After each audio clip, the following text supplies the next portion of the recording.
안녕하세요. 주권연구소 이형구 연구원입니다. 오늘은 서민 주격 코로나19 사태 극복하자는 미래통합당이란 주제입니다. 코로나19 사태가 장기화하면서 경제가 더욱 힘들어지고 있습니다. 우리나라는 추경 예산을 편성하는 등 경제 활성화 대책을 마련하기 위해 분주합니다. 그런데 이 와중에도 미래통합당은 매우 우려스러운 주장과 행보를 하고 있습니다. 첫 번째, 혈세 쓸 생각 마라.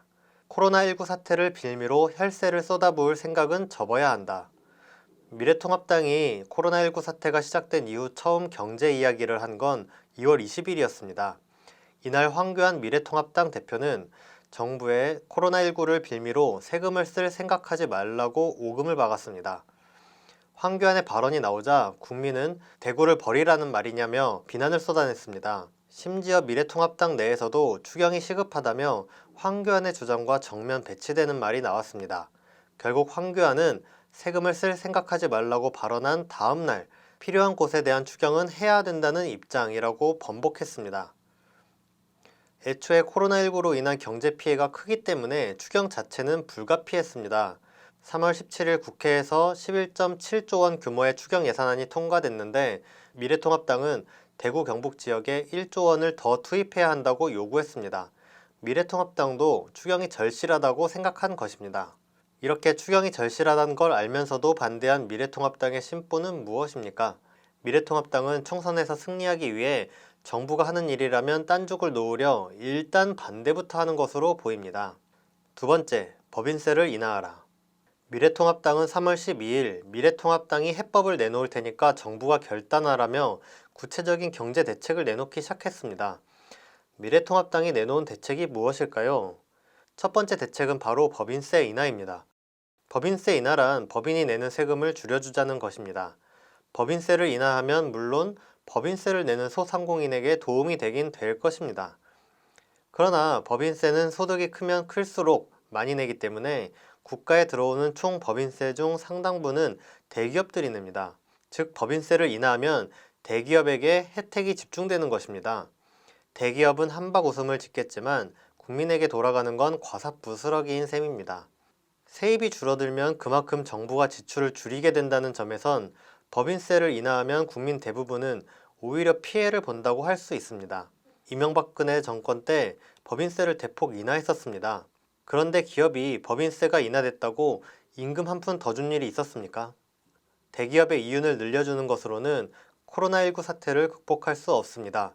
오히려 대기업은 국가적 위기 상황인 만큼 서민과 소상공인을 돕기 위해 사회적 책임을 다해야 할 것입니다. 결국 미래통합당이 법인세 인하를 들고 나온 것은 코로나19나 국민의 생계와는 상관없이 순전히 기업의 이익을 챙겨주려 한 것입니다. 세 번째, 주 52시간 노동 예외업종 확대. 다음으로 미래통합당은 코로나19 경제대책으로 주 52시간 예외업종을 확대하자는 제안을 내놓았습니다. 선뜻 이해되지 않는 주장입니다. 국민이 더 오랜 시간 동안 일하면 코로나19 때문에 힘들어진 경제가 회복된다는 말인가요? 코로나19로 가장 어려움을 겪는 사람들은 자영업자들입니다. 사람들이 감염을 우려해 외출이나 사람 만남을 자제하고 있기 때문입니다. 자영업자들의 매출 자체가 낮아졌는데 알바를 더 오랜 시간 일하게 해준다고 해서 어려움이 해소될 리 만무합니다. 미래통합당이 내놓은 노동시간 연장은 그냥 기업들이 노동자를 부려먹기 좋게 해주는 것일 뿐 코로나19와는 별 상관이 없습니다. 네 번째, 최저임금 인하. 뿐만 아니라 미래통합당은 코로나19를 극복하기 위해 최저임금을 낮추자라고 제안했습니다. 최저임금이란 무엇입니까? 말 그대로 최저임금, 가장 낮은 임금입니다. 최저임금을 받는 노동자는 노동자 중에서도 가장 적은 임금을 받는 노동자들입니다.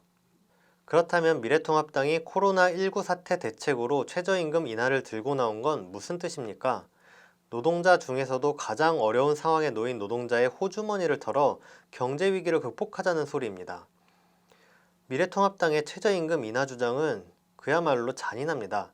이게 정말 국민이 바라는 일일까요? 정말 필요한 대책은 무엇입니까? 최저임금까지 인하하자는 미래통합당이 절대로 꺼내지 않는 문제가 있죠. 바로 임대료입니다. 자영업자들의 고충을 해소하려면 임대료 문제를 해결해야 합니다. 건물주는 건물을 소유했다는 이유로 거액의 불로소득을 매달 챙겨갑니다. 그러나 자영업자는 장사가 아무리 안 돼도 임대료는 꼬박꼬박 내야 하죠. 경제가 어려워도 자영업자들이 임대료를 내지 못해 망하는 일은 잦아도 건물주가 임대료를 받지 못해 망하는 일은 없습니다. 실제 효과로 보나 경제적 여력으로 보나 최저임금을 빼앗기보다는 임대료 부담을 낮추는 것이 모두가 상생하는 방안이지 않을까요? 그러나 미래통합당은 서민이 아니라 건물주 같은 부자들을 대변하기 위해 임대료 문제를 절대 입 밖으로 내지 않습니다. 미래통합당은 건물주가 받는 임대료를 깎느니 최저임금 노동자들을 희생시키자는 겁니다. 미래통합당이 내놓은 경제대책이란 평범한 국민의 삶을 외면하고 기업의 배만 불리는 것입니다. 조선시대에 비유하면 흉년이 나서 백성이 배를 굴는데 강제노역까지 시키는 꼴이랄까요?